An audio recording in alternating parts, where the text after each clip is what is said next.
Perkenalkan, nama saya Mariam Resi, NIM 64242120, kampus BSI Margonda Depok. Ya, di sini kami akan mendengarkan pidato dari Bapak Jokowi. Terima kasih Yang Mulia Presiden Macron atas penyelenggaraan pertemuan ini.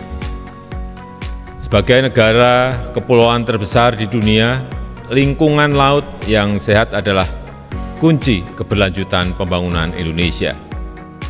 Indonesia bangga menjadi salah satu negara di garda terdepan dunia dalam hal perlindungan laut.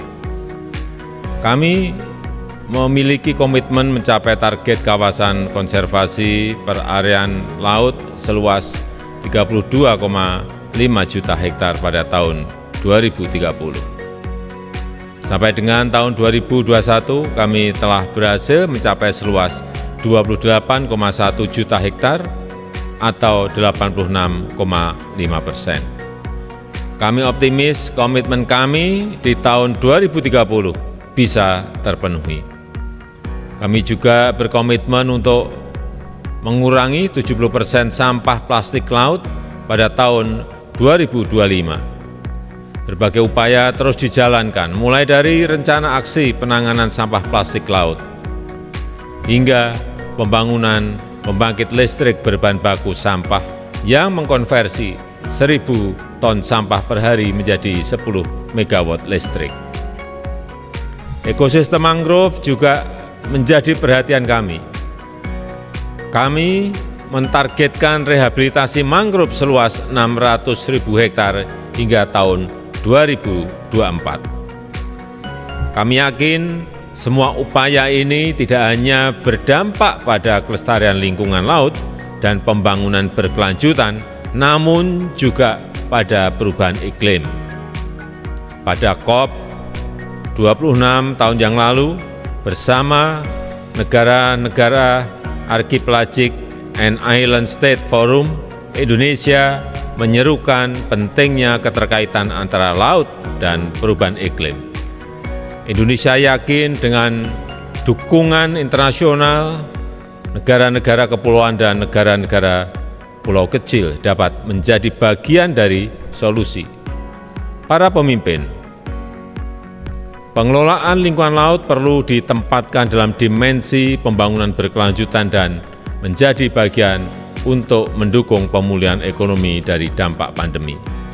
Kami telah mengambil langkah terobosan antara lain kebijakan penangkapan ikan terukur dan berbasis kuota yang didukung sistem pengawasan terintegrasi berbasis teknologi, serta pengembangan kampung perikanan budidaya berbasis kearifan lokal untuk pengentasan kemiskinan dan kelestarian komoditas bernilai ekonomi tinggi. Di tingkat global, Indonesia terus mendukung pengarus utamaan isu kelautan. Presidensi G20 Indonesia akan mengangkat pentingnya ekonomi biru, karbon biru, dan penanganan sampah laut. Indonesia siap bermitra dengan semua pihak bagi terwujudnya ekosistem laut yang berkelanjutan. Terima kasih. Iya, apa yang kami dengar tentang Bapak Jokowi yang berpidato yang membahas pembangunan Indonesia dan pelestarian lautan dapat ditemukan dalam beberapa kesempatan. Untuk berbicara pidato tersebut menyoroti komitmen Indonesia sebagai negara kepulauan untuk menjaga kelestarian laut, membangun konektivitas maritim dan memanfaatkan potensi kelautan untuk kesejahteraan masyarakat. Yang berikut, Indonesia sebagai negara kepulauan terbesar memiliki kepentingan besar dalam menjaga kelestarian laut, termasuk terbesar pencapaian kawasan konservasi laut seluas 32,5 juta hektar pada tahun 2030 dan penggunaan sampah plastik laut hingga 70% pada